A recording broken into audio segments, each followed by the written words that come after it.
अंग्रेज जो थे वो हमारे देश में सबसे पहले तो वो व्यापार के मकसद से आए थे। कहानी को देखो, अब कहानी को पहले एंजॉय करना, क्योंकि देखो ये फैक्चुअल चीजें आपको कहीं भी मिल जाएंगी, जो मैं लिखाऊंगा वो पॉइंट वाइज कहीं भी मिल जाएगा। बट एक बात चीज ध्यान रखना कि आपको कहानी अगर याद रहेगा तो आप कहीं भी एग्जाम में क्वेश्चंस लगा सकते हो। जहां तक बीपीएससी का ट्रेंड आप देख रहे हो, बीपीएससी में सारे क्वेश्चन जो हैं वो आपके जो है कॉन्सेप्चुअल बेस होते जा रहे हैं धीरे धीरे। तो कॉन्सेप्ट आपका क्लियर होना चाहिए, बाकी डाटा तो आप कहीं से भी गैदर कर सकते हो, है ना। तो सबसे पहले हम देखेंगे कि अंग्रेज जब भारत में एंटर करेंगे तो इनको परमिशन कौन देगा। परमिशन इनको एलिजाबेथ देंगी। अच्छा, यहाँ पे एलिजाबेथ परमिशन तो दे रही हैं, कहीं आप ये मत समझ लेना कि एलिजाबेथ जो परमिशन दे रही हैं तो क्या ईस्ट इंडिया कंपनी, यानी अंग्रेज जिस कंपनी को लेके आए थे भारत में उसका नाम था ईस्ट इंडिया कंपनी, उसकी मैं जिक्र करूंगा थोड़ी देर बाद। तो ईस्ट इंडिया कंपनी जो आई थी हमारे देश में, वो ईस्ट इंडिया कंपनी क्या सरकारी कंपनी थी या प्राइवेट कंपनी थी। तो बिल्कुल ये प्राइवेट कंपनी थी। और इसको कुछ लोगों ने, यानी 217 लोगों ने, 217 बिजनेसमैन बड़े बड़े इकट्ठा हुए और उन्होंने अपना पैसा लगाया इस कंपनी में, और इस कंपनी को नाम दिया east India company. East India company जब भारत में मतलब ये बनाए, और इन्होंने बना के ईस्ट इंडिया कंपनी को और भारत में लेके आए व्यापार करने के लिए। इनका शुरू में मकसद केवल व्यापार था। क्या था? केवल और केवल व्यापार था। लेकिन धीरे धीरे कब यह व्यापार हमारे गुलामी में बदलता चला गया और हमें गुलाम करने लगे और हमारे ही देश में हम ही को लूटने लगे, ये धीरे धीरे इन्होंने अपने ईस्ट इंडिया कंपनी के सहारे हमें गुलाम कर लिया। आइए तो इस क्रम में हम पहले देख लेते हैं कि इन्होंने इंग्लैंड की महारानी एलिजाबेथ ने 31 दिसंबर 1600 को east India company EIC, short में लिखते हैं हम, EIC को परमिशन दिया कि जाइए आप भारत से व्यापार कीजिए। और इस क्रम में पहला वो व्यक्ति कौन है जो भारत में कदम रखता है, तो है कैप्टन हॉकिंस। अच्छा, इसको याद करना इजी होगा आपके लिए। क्यों इजी होगा? क्योंकि आप हॉकिंस का तो कुकर इस्तेमाल कर ही रहे होंगे, है ना, सबके घर में हॉकिंस होता है। तो आप ऐसे याद रखना, कैप्टन हॉकिंस जो था पहला अंग्रेज है जो भारत में एंटर करेगा।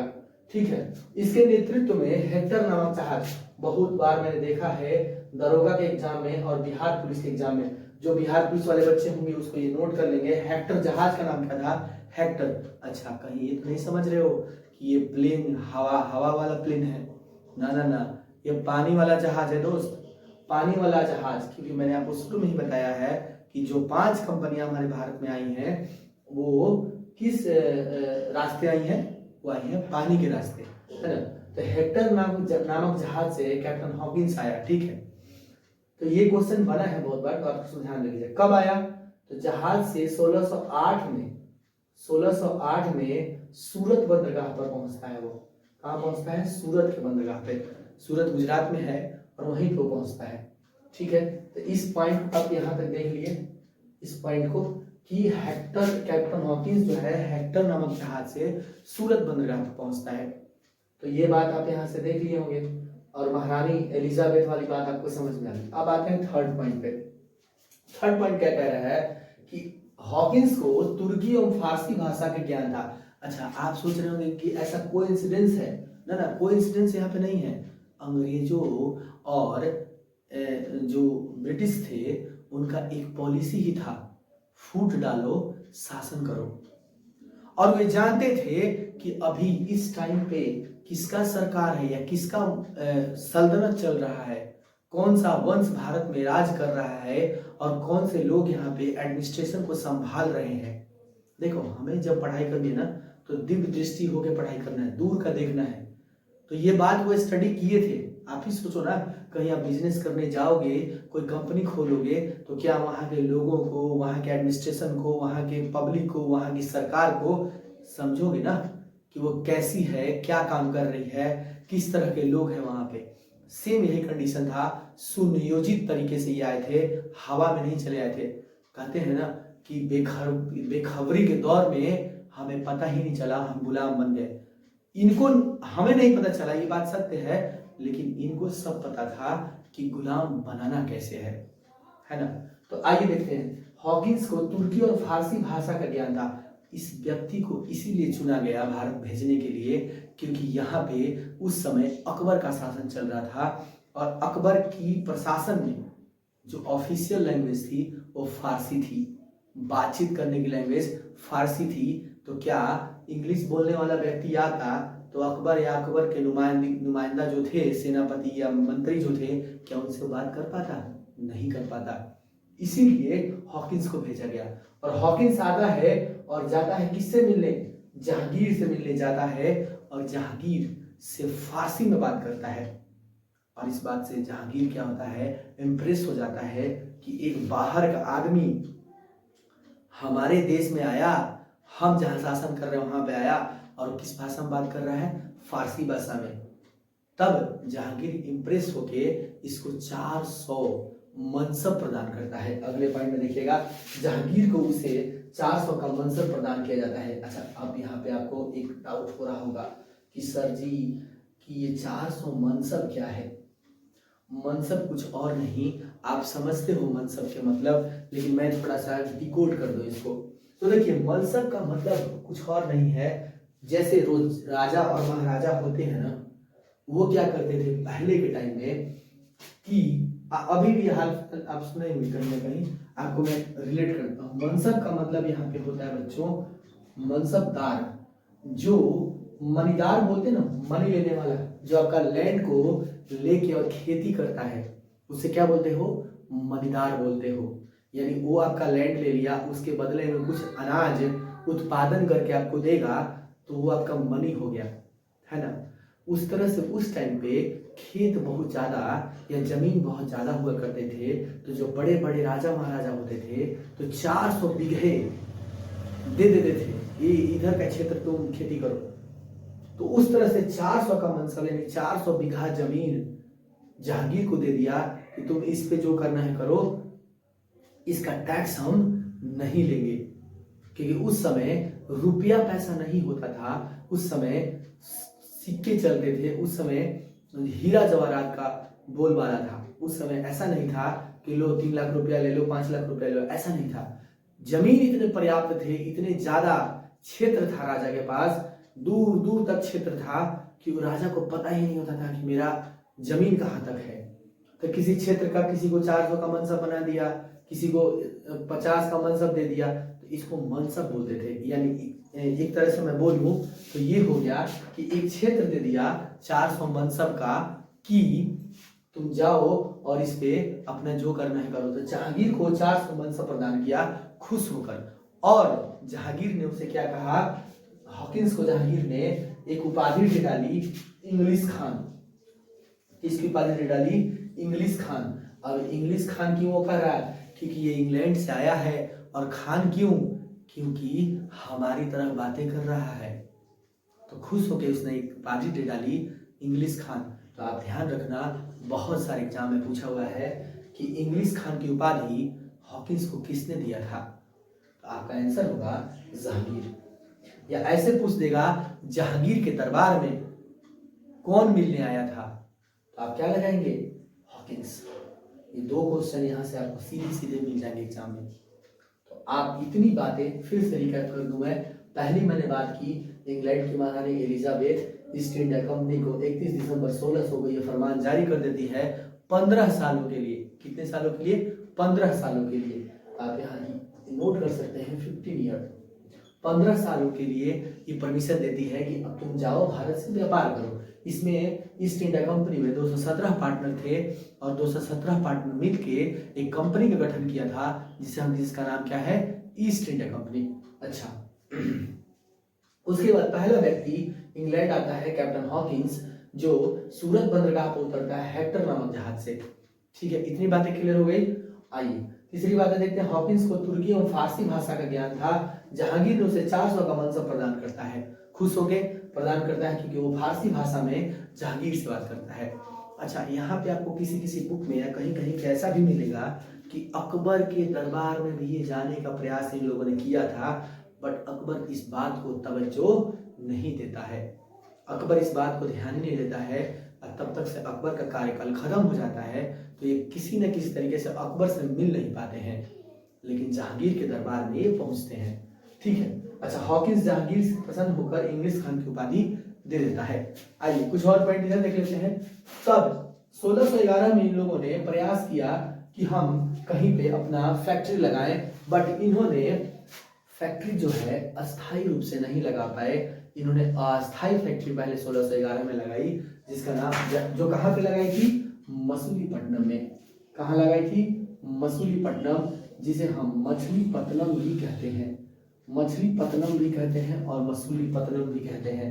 ठीक है, तो ये बात आप ध्यान रखिएगा कि 1611 में अंग्रेजों की पहली अस्थायी फैक्ट्री। क्वेश्चन पूछता है एग्जाम में कि अंग्रेज, ऐसे नहीं पूछेगा, ये डेट नहीं देगा, बोलेगा अंग्रेजों का अस्थायी फैक्ट्री कहां पे स्थापित था। पहला तो पूछेगा कहां पे स्थापित था, तो आंसर होगा मसूलीपट्टनम। अच्छा, दूसरा क्वेश्चन पूछ देगा कि अंग्रेजों की अस्थायी फैक्ट्री कब लगाई गई थी, और ऑप्शन में ध्यान देना दोनों रहेगा, 1611 भी और 1613 भी। आप अगर ध्यान से नहीं करोगे तो तुरंत कंफ्यूज होगे, पक्का 1613 मारोगे। तो ये ध्यान रखना है आपको कि अस्थाई की बात करें तो 11, अस्थाई की बात करें तो 13, ये ध्यान रहेगा आपको। तो इसको नोट कर लेना अच्छे से, ये अस्थाई है, ठीक है ना, 16 से 11, और ये 1613 जो है अस्थाई फैक्ट्री है। इसीलिए मैंने एक साथ दोनों को लिखा है ताकि आपको कंफ्यूजन ना हो। तो यहाँ देखिएगा, अंग्रेजों की अस्थाई फैक्ट्री सूरत गुजरात में स्थापित किया गया था। तो अस्थाई फैक्ट्री जो है गुजरात में स्थापित किया गया था 1613 में, अस्थाई मसूलीपट्टनम में। ठीक है, इतनी बातें पहले आप नोट कर लो, जहां भी नोट कर रहे हो, ठीक है ना, इतनी बातें नोट कर लो। मैं साइड हो जाता हूं, आप नोट कर लो या स्क्रीनशॉट ले लो, जैसे भी आप ठीक लगे आप कर लो, ठीक है। फिर हम आगे की बात करते हैं। आई थिंक आपने ले लिया हो जो भी लेना है, तो आगे की बात करते हैं हम कि आगे अब क्या होता है। आगे देखो, धीरे धीरे अब ये चीजें हम इसमें अंग्रेजों को धीरे धीरे हम अब इंटर करेंगे ये हमारे मतलब क्षेत्र में, और अब प्रतिस्पर्धा शुरू होगा। क्योंकि आप देख रहे हो अभी तक आपने देखा है, सीक्वेंस में क्लास को देख रहे होंगे तो आपको पता चला होगा कि अभी तक हमने जो पढ़ा है इन सब चीजों को, तो 3 कंपनियां भारत में एग्जिस्ट कर रही हैं। अभी 3 कंपनियां भारत में आ गई हैं, वो है पुर्तगाली, डच, और ये तीसरी कंपनी है अंग्रेज। अब अंग्रेज जो है, अंग्रेज भी आ चुके हैं और पुर्तगाली और डच भी आ चुके हैं। तो 3 कंपनियां भारत में आ चुकी हैं, और अभी तक हमने पुर्तगाली को समाप्त किया, फिर हमने डच को समाप्त किया, अंग्रेज पे भी हम चल रहे हैं, ठीक है ना। तो अंग्रेज, अब ये प्रतिस्पर्धा शुरू होगा कि अब ये डिसाइड होगा कि कौन सी कंपनी भारत में काम करेगी। क्यों ऐसा डिसाइड करना पड़ेगा, क्योंकि तीनों की तीनों तो काम कर नहीं सकती, किसी एक को यहाँ पे मैनेज करना ही पड़ेगा, किसी एक या दोनों को खत्म करना ही पड़ेगा। तो डच का तो मैंने आपको बताया है कि डच कंपनी वेदरा के युद्ध के बाद समाप्त हो गई, लेकिन पुर्तगाली कंपनी है,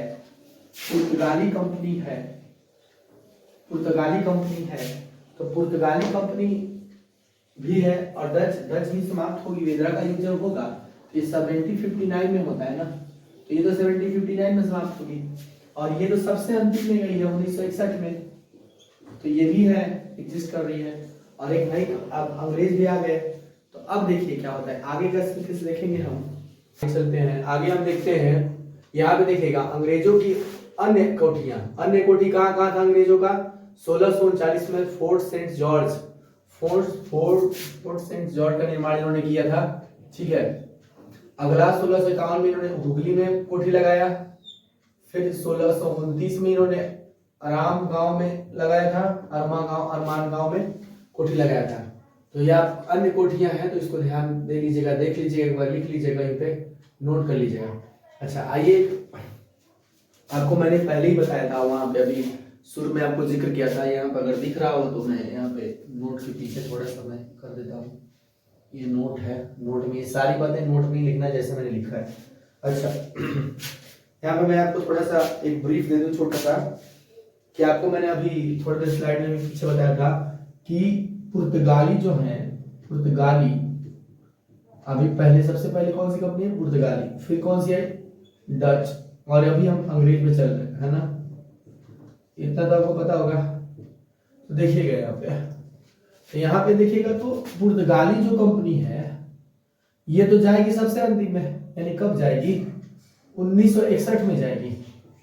अच्छा डच वाले मैंने आपको बताया था दोस्तों कि डच जो है 96 में नहीं 7059 में ना, 7059 में कौन सा युद्ध हुआ था, वेदरा का युद्ध, और वेदरा के युद्ध से डच समाप्त हुआ था, ठीक है ना, वेदरा के युद्ध से डच को समाप्त हो गया था, मतलब अंग्रेजों और डचों के बीच में वेदरा का युद्ध हुआ था, जिससे डच कंपनी समाप्त हो गई थी और सारा व्यापार किसको बेच के चली गई, अंग्रेजों को बेच के चली गई।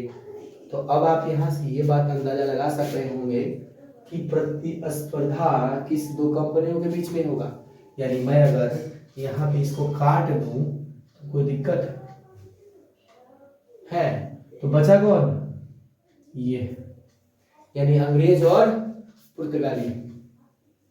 तब देखिए क्या हुआ, मामला क्या चला, दो लोगों में प्यार हो गया, दो लोगों में प्यार हो गया, और जानते हैं ना प्यार हो इकरार दोस्ती बहुत तरीके से की जा सकती है। मगध के राजा, आपने सुना होगा, मगध का एक राजा था जो अपने साम्राज्य को बचाने के लिए 3 रानियों से शादी करता है, प्रसेनजीत, और वो आपको मैं एंशिएंट जब पढ़ाऊंगा तो आपको मजा आएगा, तो उसमें बताऊंगा इसी कहानी। और एक और व्यक्ति है जो बहुत फेमस है इस काम के लिए। तो यहाँ भी कुछ ऐसा ही हुआ, मोहब्बत हो गई, और मोहब्बत में तो सब जायज है ना, वार या व्यापार, है ना। तो आइए देखते हैं, यहाँ देखिए 1661 में घटना होती है, इंग्लैंड के राजा चार्ल्स द्वितीय, इंग्लैंड के राजा हैं, यानी कहाँ के राजा हैं, इंग्लैंड के राजा हैं, इंग्लैंड बोल रहा हूँ मैं तो अंग्रेज ना, तो ये अंग्रेज यानी ब्रिटिश के राजा है, ब्रिटेन के ये चार्ल्स सेकंड का विवाह पुर्तगाली राजकुमारी कैथरीन ब्रिगेंजा, पुर्तगाल की एक महारानी थी, उनका नाम था कैथरीन ब्रिगेंजा, उनसे इनका शादी हो गया है, शादी हो गया, शादी हो गया, तो अब तो दहेज में कुछ देना पड़ेगा ना। तो उस समय जब की बात हुई 1661 में, तो बंबई किसके पास था, पुर्तगालियों के पास। बंबई शहर पूरा का पूरा बंबई को आप देखेंगे आज, जिसे मुंबई आप जानते हो, महाराष्ट्र, मुंबई शहर, महाराष्ट्र नहीं बोल रहा हूं मैं मुंबई बोल रहा हूँ, महाराष्ट्र पूरा राज्य है, मुंबई एक शहर है।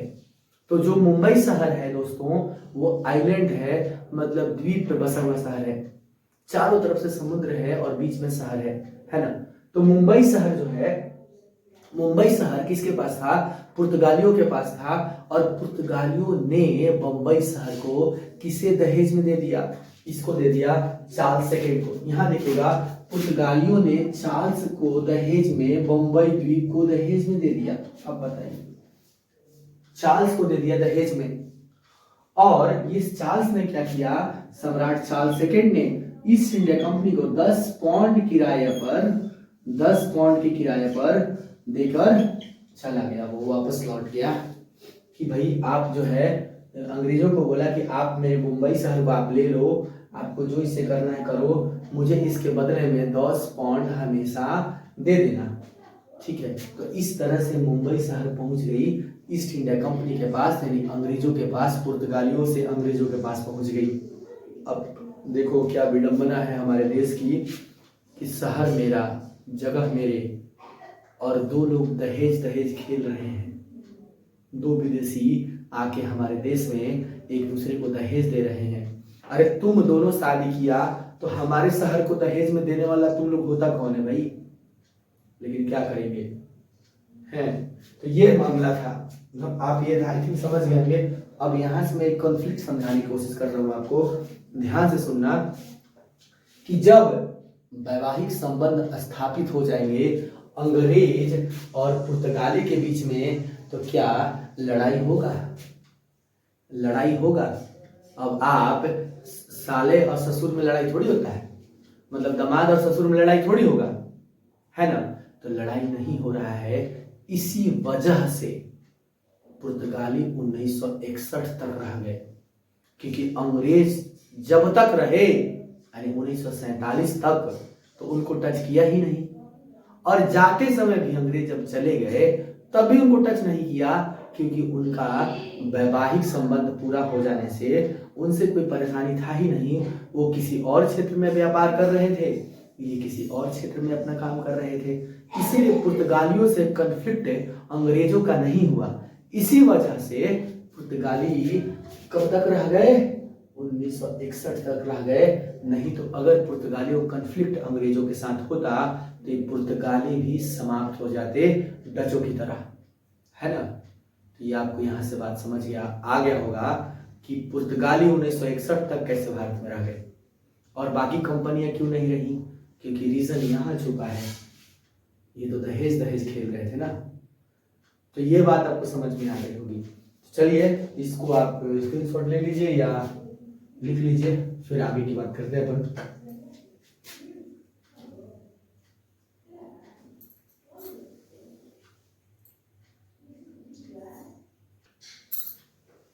हाँ दोस्तों, तो आपने लिख लिया होगा। आइए शुरू करते हैं आगे। तो यहाँ पे देखिएगा 1669 से 77 के बीच में एक व्यक्ति है गैरोल्ड अंगियार।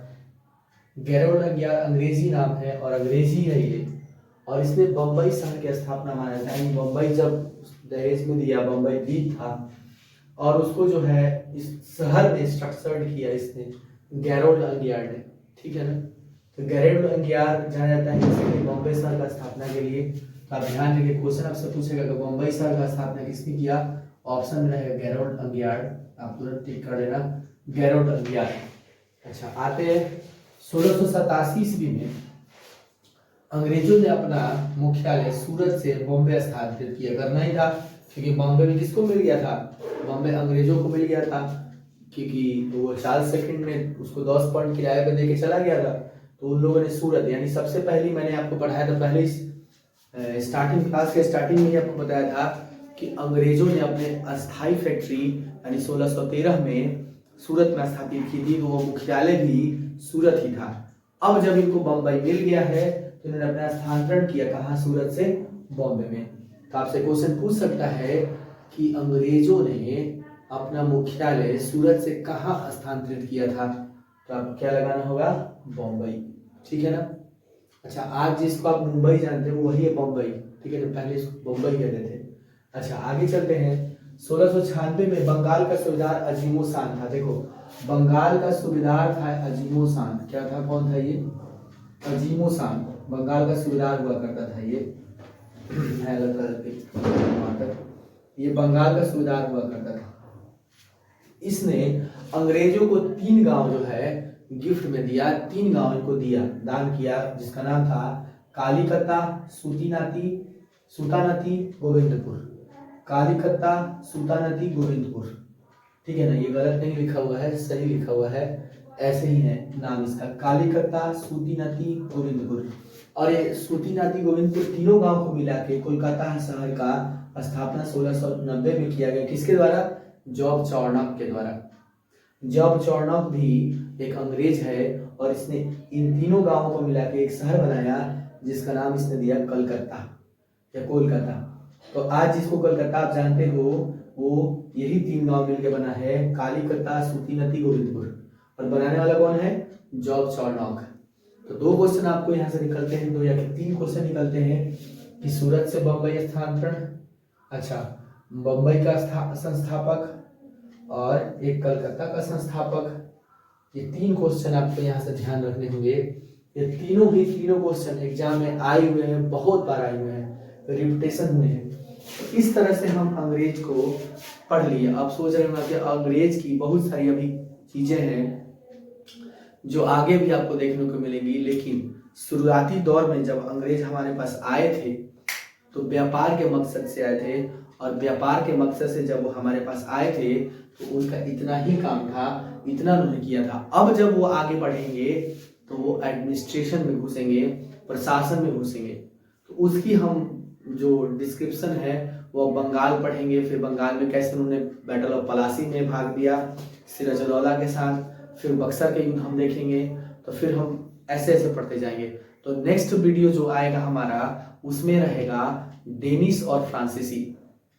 कर्नाटक युद्ध हम देखेंगे, फर्स्ट, सेकेंड एंड थर्ड, और उसके बाद हम फ्रांसीसी में और डेनिस खत्म करेंगे और फ्रांसीसी खत्म करेंगे। उसके बाद हमारे पांचों कंपनियां खत्म हो जाएंगी। उसके बाद पहला हम राज्य यानी स्वतंत्र राज्य बंगाल को हम पढ़ेंगे, और बंगाल को हम पढ़ते चले जाएंगे। फिर बंगाल के बाद मैसूर पढ़ेंगे, मैसूर के बाद हम अवध पढ़ेंगे, अवध के बाद हम फिर उधर सिख साम्राज्य पढ़ेंगे। तो इस तरह से हम हिस्ट्री को स्ट्रक्चर करते चले जाएंगे।